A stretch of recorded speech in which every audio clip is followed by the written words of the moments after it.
नमस्कार, cloud web India news में आपका स्वागत है। मैं हूं आपके साथ प्रिया धीर। आइए जानते हैं इस स्पेशल रिपोर्ट के बारे में।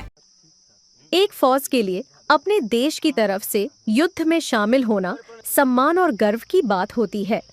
देशभक्ति की भावना से अगर पूरा गांव देश की सेवा के लिए फौज में शामिल होने के लिए तैयार हो और लगभग हर घर से एक जवान निकले, तो उस गांव को कैसे सैनिक गांव का दर्जा नहीं मिलेगा। भारत पाकिस्तान तनाव के बीच छत्तीसगढ़ के दुर्ग जिले के पाहंदाझा गांव इस समय चर्चा में है, क्योंकि इस गांव की पहचान सैनिक गांव यानी विलेज ऑफ आर्मी के रूप में है। इस गांव के अधिकतर घरों से एक या दो व्यक्ति सेना या अर्धसैनिक बलों में देश के लिए अपनी सेवाएं दे रहे हैं। उस टाइम काफ़ी संघर्ष करना पड़ा। साधन नहीं था, इतना अच्छा रोड वगैरह नहीं था रनिंग के लिए, तो ऐसे कच्चा रोड में दौड़ते थे। बड़े बड़े बोल्डर होता था, स्कूल के ग्राउंड में दौड़ता था। काफ़ी भर्ती उस टाइम भी निकलता था। रोज़गार निर्माण पेपर वगैरह चेक करते रहता था, देखते रहता था। तो उस टाइम भर्ती के टाइम में आर्मी में ही जाना है करके, क्योंकि एक जुनून था।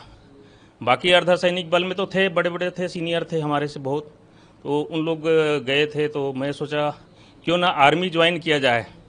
आर्मी, एयरफोर्स, नेवी तीनों में हमारे गांव से कोई भी नहीं था, तो मैं सोचा आर्मी में जाया जाए करके मैंने आर्मी सेलेक्ट किया और आर्मी में भर्ती प्रक्रिया शुरू किया और दिसंबर 1994 में मेरा सिलेक्शन हो गया।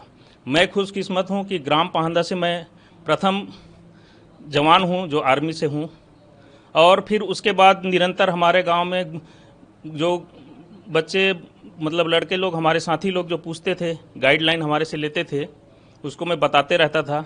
कोई भी भर्ती चल रहा है, आर्मी का हो, चाहे CISF का हो, SF का हो, कोई भी हो, निकले उसमें भरते रहो, ट्राई करते रहो, सिलेक्शन आपका होता रहेगा। तो ऐसे करके सबका होता गया। 2-2, 4-4 आदमी हर साल होते गया। आज हमारा ग्राम सैनिक ग्राम के नाम से जाना जाता है। आसपास में दुर्ग जिला में हमारे गांव में फोर्स में प्रथम है।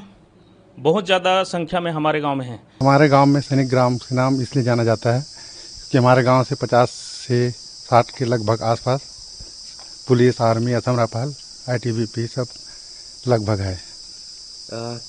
आप कब भर्ती हुआ, कितना गर्व होता है बच्चों को, कितना मोटिवेशन मिलता है इससे? मैं 2003 में भर्ती हुआ असम राइफल में। फर्स्ट पोस्टिंग मेरा मणिपुर में था। आपकी प्रेरणा कौन थे? मेरे गांव के लोग अच्छे खेलकूद में उत्साहपूर्वक अच्छा सहमति से किया। इससे मैं आगे बढ़ते हुए खेलकूद के जरिए मैं आगे बढ़ा। अभी के बच्चों को क्या रहता है, क्या देखते हैं वो? अभी के मोटिवेट होते हैं? अभी के बच्चे लोग को भी खेलकूद के माध्यम से आगे बढ़ने के लिए उत्साह दे रहे हैं हम लोग। मेरे से भाई लोग हैं, वो आगे बढ़े। लगभग 1 साल हो गया और मुझे प्रेरणा मेरे मामा जी से मिलता है, जो अभी उनको लगभग 12-13 साल हो गए, लगभग 17 साल हो गए आर्मी में, और वो मोटिवेट भी करते हैं मुझे आर्मी में जाने के लिए। घर में कितना गर्व होता है, आप कितने गर्वान्वित होते हैं मामा के फौज में रहने से? बहुत अच्छा लगता है। आप क्या सोचते हैं फौज को लेकर? मैं भी जाना चाहता हूँ और देश की रक्षा करना चाहता हूँ। विलेज ऑफ आर्मी के रूप में जाना जाने वाला ये गांव, जहां अधिकांश घरों में देश के लिए सेवा करने वाले लोग हैं, इस गांवों में देशभक्ति का भाव बहुत मजबूत है और युवा पीढ़ी भी सेना में शामिल होने के लिए पूरी कोशिश कर रहा है।